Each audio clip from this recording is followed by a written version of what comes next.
जो किसान आंदोलन था उस पर एडजमेंट मोशन पिछली बार आया था और वो एक लंबा विषय उन्होंने रख लिया था। अब अगर उस पर दोबारा कॉल टेंशन लेके आते हैं तो मैं समझता हूँ कि कोई ज़रूरी नहीं है। जब एडजमेंट मोशन आएगा तो कॉल टेंशन की कोई उस पर बात रही नहीं है। फिर उस पर चर्चा काफ़ी विस्तार के साथ हुई थी।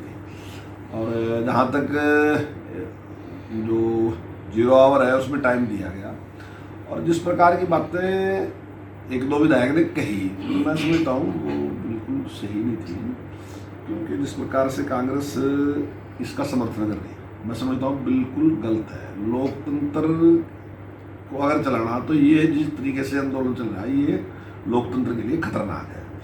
अगर आप अपनी अपनी बात कहोगे दूसरे को बोलने नहीं दोगे, आप दूसरे को प्रोग्राम नहीं करने दोगा, ये लोकतंत्र के लिए खतरा नहीं डेवलपमेंट के लिए बहुत बड़ा खतरा है। कि आप अगर मंत्री को एमएलए को उसके हल्के में नहीं जाने देंगे तो डेवलपमेंट कहाँ से होगी? डेवलपमेंट तो वही कराएगा ना जी, लोग उससे ही डिमांड करेंगे, उसको ही आप जाने देते। तो आप लोकतंत्र के भी खिलाफ हैं और आप डेवलपमेंट के भी खिलाफ हैं और योजनाबद्ध तरीके से है। मेरा आरोप है उनके ऊपर कि 100% वो लोग उसके डेवलपमेंट के खिलाफ हैं और इस प्रकार का षड्यंत्र वो रच रहे हैं। जिस प्रकार से उन्होंने आरोप लगाया कि 500 किसान की वहाँ डेथ हुई है, मैं दावे के साथ कह सकता हूँ कि ये डेथ जो हुई ना इसके लिए जिम्मेदारी तो किसान यूनियन है और ये लोग हैं। क्योंकि जिन लोगों की डेथ हुई इन्होंने उनको महामंडित करने का काम किया कि शहीद होएंगे, ताकि उनको ये ना लगे कि भाई एक जान चली गई तो उनको ये लगा कि ये भी एक बड़ा भारी काम कर दिया उन्होंने। तो उन्होंने उनको महामंडित करके बल्कि उनको उकसाया इस काम के लिए। और मेरा दूसरा ये है कि जिस समय वो डेथ हुई उस समय सर्दियों के दिन थे। आम बातचीत में भी हम कहते हैं गाँव में कि भाई अगर ये सर्दियाँ हमारा बुजुर्ग निकाल गया तो 1 साल और निकाल जाएगा। तो ऑक्सीजन कांग्रेस में ऑक्सीजन की कमी होती है और जिस उम्र की उम्र के ज़्यादा हमारे लंग्स उतना काम करते नहीं हैं। तो उसके कारण पहले भी कोई पहली बार नहीं है, पहले भी गांव में भी कहीं शहर में भी सब जगह डेथ बढ़ती है बुजुर्गों की।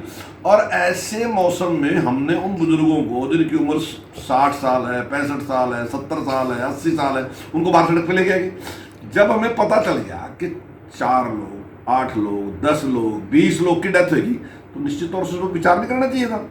तो इनको विचार करना चाहिए था। अगर ये उनके हमदर्द थे वास्तविकता में किसान के तो इन्हें उन बुजुर्ग किसानों को कहना चाहिए था कि आप अपने घर चल जाओ, हम यहाँ लड़ाई लड़ेंगे, हम संघर्ष करेंगे। लेकिन इनका टारगेट तो कुछ और दूसरा था। ये चाह रहे थे कि अगर ये डेथ होगी तो सरकार के ऊपर हम दबाव बढ़ाएंगे, इसलिए उन्होंने कहा कि आप तो शहीद होइए, आप तो शहीद होइए। तो उनको उकसाने का काम किया। मेरा मानना है कि जो कांग्रेस की बात थी मैं बिल्कुल उसकी आलोचना करता हूँ और मैं ये भी कहता हूँ कि इस आंदोलन का समर्थन करना किसी भी राजनीतिक दल का जो इसका समर्थन करता है तो निश्चित तौर से वो लोकतंत्र के खिलाफ है। हरियाणा की हर अपडेट के लिए बेल आइकन दबाएं और सब्सक्राइब करें सिटी लाइव हरियाणा।